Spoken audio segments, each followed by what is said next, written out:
Hey guys, just wanted to go through this practice exam with you and utilize some test taking strategies. So for the first one, it says the correlation coefficient is a number between -1 and 1, and that r equals -1 indicates a very weak correlation between the two variables. So to start out, we're going to split it up into two parts. So the correlation coefficient is a number between -1 and 1. I can agree with that. So this is our R. And we know either direction, from -1 to 1, on the very ends, that's where it's the strongest. And then we also have our positive correlation and our negative correlation. Here in the middle, we have 0, that would be no correlation. R equals -1 indicates a very weak correlation between the two variables. Well, we know R equals -1 is negative and strong, so that one is false. So for the next one, older men tend to have lower muscle density, so lower muscle density as they continue to age. Hence, the correlation between age and muscle density in older men is negative. So let's think about what they're saying here. So we have age, I'm just going to abbreviate muscle density.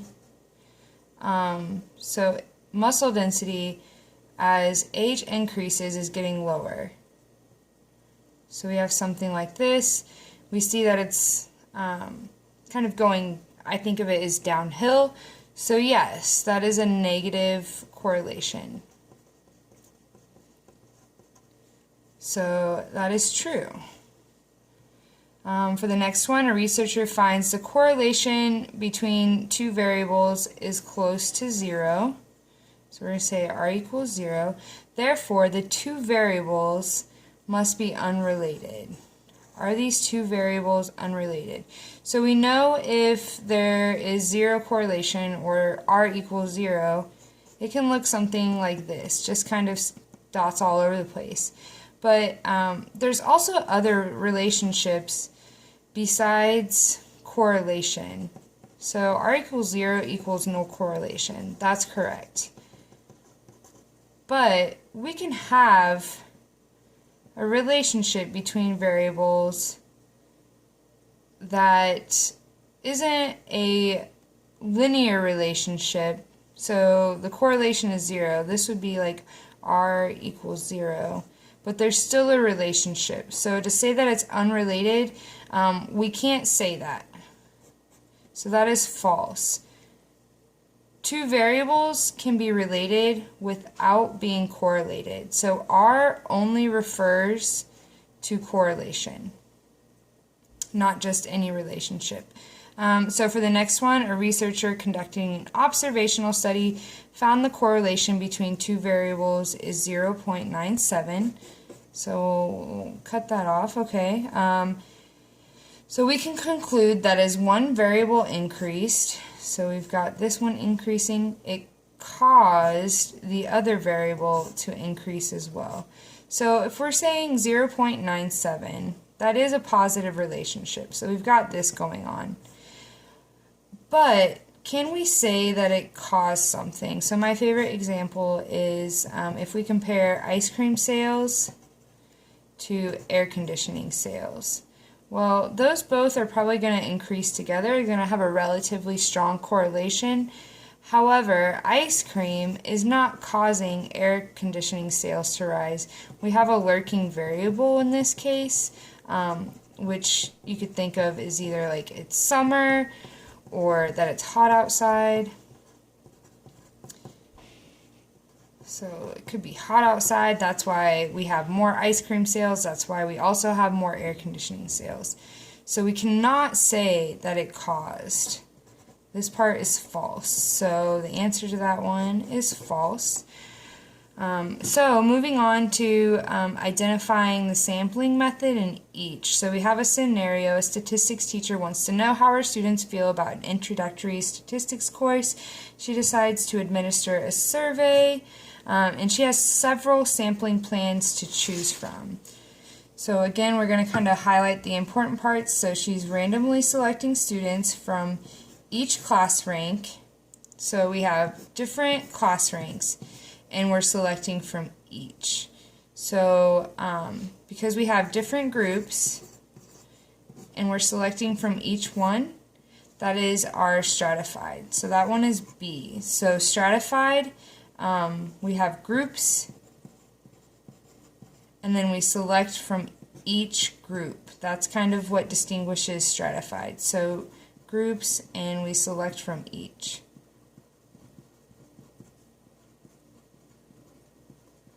Okay, so the next one, randomly select one class rank and survey every student in that class rank. So this one, we're still grouping them up. We still have groups, but we're just going to look at one group. We think that that one group actually represents everything we need to know about our population. So it depends on the question, but in this case, we're selecting one class rank and surveying every person in that group. And we can think of all of these class ranks as clusters in this case. And we surveyed everybody in that cluster. So our key word is like everybody in that cluster is what we did. So we have a cluster sample. For the next one, each student has a unique 919 number, and we randomly choose 60 919 numbers. So they don't give us a lot of information here. So we're just randomly selecting these, maybe using like a random number generator or something. So we're going to go with simple random sample. It's kind of in the name. It's the simplest way to sample. You're going to use randomization, and that's what it comes down to. Sometimes you number people off, sometimes you use a random number generator. We're just saying every person has an equal chance of being selected. Alright, so for the next one, using the class roster, select every 5th student. Okay, so this one is systematic, so we developed a system. Our system is using every 5th student from the list. So that is C, systematic. And then for the last one, and for this scenario, we pass out the survey during her 8 a.m. class. So that one's your convenience sample. Our sample was based on convenience. Okay. For scenario 2, an airline wants to know how satisfied their customers are and decides to issue in a survey. They have come up with several options. So again, here we have pick every 10th passenger. So we know a lot of times when we see that every, it could be every.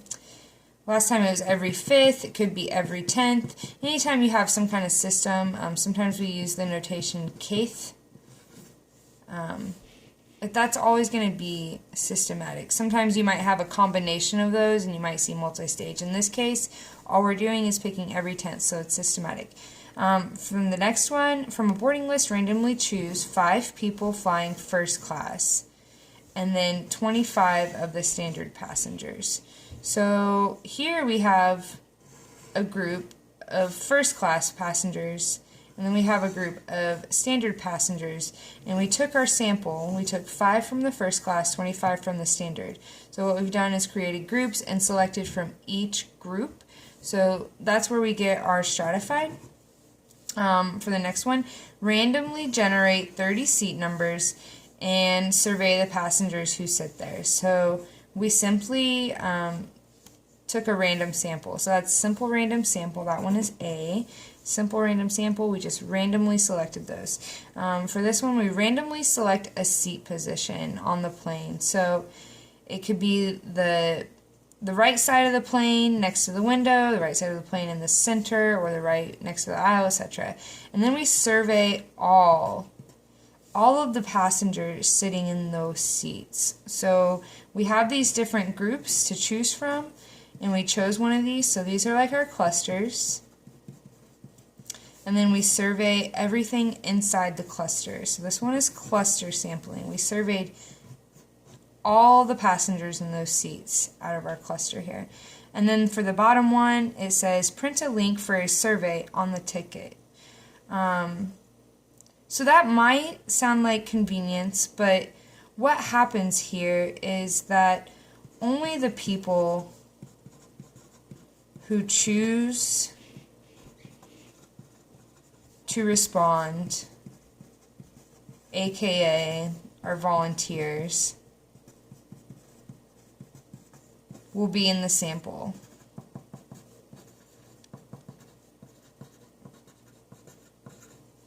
So that one, in this case, if we were to choose the best answer, we would have a voluntary response sample, because only the people who really want to will actually participate in that sampling. Alright, so now we're looking at bias. So we have volunteer response, convenience sampling, or non-response. So if we send out the survey via email to everyone and request that they fill it out, not everybody's going to do that. Sometimes, you know, we have those end of the semester course evaluations. That's like a survey, and not everybody fills it out. So we get that non-response bias in this case. So this one is C, non-response. If we look at the next one, it says have students complete survey during one class period. So that kind of goes back to what we looked at different sampling methods. If we have them completed during a class period, that's going to be convenient for whoever's conducting the survey.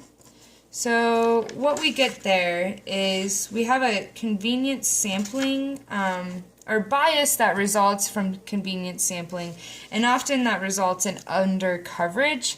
So what about the people who didn't go to class? Not in class that day. So we have our under coverage,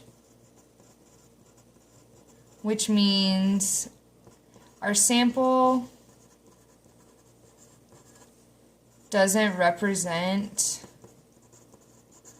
our population, which is essentially our definition of bias. So in this case, it's under coverage because maybe some people weren't in class that day.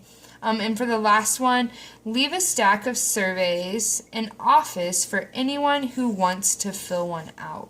So anyone who wants to, again, we have volunteer response. So in this case, we have volunteer response bias, and we're left with A for that one, A for volunteer response bias, because only the people most likely who feel strongly one way or another are going to volunteer to fill one out. So it's not going to be representative of our population that we're interested in. All right, so moving on, let's determine the type of study. So for the first one, an educational researcher used school records to determine that in one school district, 84% of children living in two-parent homes graduated high school compared to 75% living in single-parent homes. So the main thing here that tells us which one this is the fact that they use school records. We're collecting data from the past, so it's a retrospective. It's kind of like past is like retro. So that one's B. For the next one, we have 780 patients suffering from high blood pressure were randomly assigned to one of three groups. Over a 4-month period, the first group received a new drug, the second group received a placebo, and the third group received no treatment. Their blood pressure was recorded at the beginning and the end of the period, and those receiving the drug had the biggest decrease in blood pressure. So the big thing here, we had random assignment, and we also have these treatments. So the different treatments, we have the new drug, we have the placebo, and then we have like our control group receiving no treatment. So we're looking at an experiment in this case. So that is C. And then the last one, among a group of men who were tracked for 10 years. So these men were tracked for 10 years. Those who had scored over 130 on intelligence tests were more likely to suffer severe depression than those who had scored below. So this one, the clue is that these men were tracked for 10 years. So we started with a group of men, and then we tracked them for 10 years and collected their IQ or intelligence test, and then looked at whether or not they had depression. So this is a prospective. So we found a group of people, and then we collected data about them for the next 10 years. So prospective is like we're looking into the future, or we're following somebody through time to see what happens. We're not applying any treatments. So for both of these, no treatments, which would make, if there were treatments, we have an experiment. So an experiment has treatments. Observational studies do not. They only observe. All right, so for the last two, we're looking at experiments, and we want to identify the factors, levels, treatments, and the response variable as well as the experimental units. And we want to know if blocking and or blinding was used. So some people claim they get relief from migraine pain from drinking a glass of water. Researchers plan to enlist several people who suffer from migraines in a test. When a participant experiences a migraine headache, he or she will take a pill that may be a standard pain reliever or a placebo. Half of each group will also drink ice water, and then patients will report the level of pain relief they experience. So our experimental units, I'm just going to abbreviate, experimental units are migraine sufferers. And our response, the thing that we're measuring, is the level of pain relief.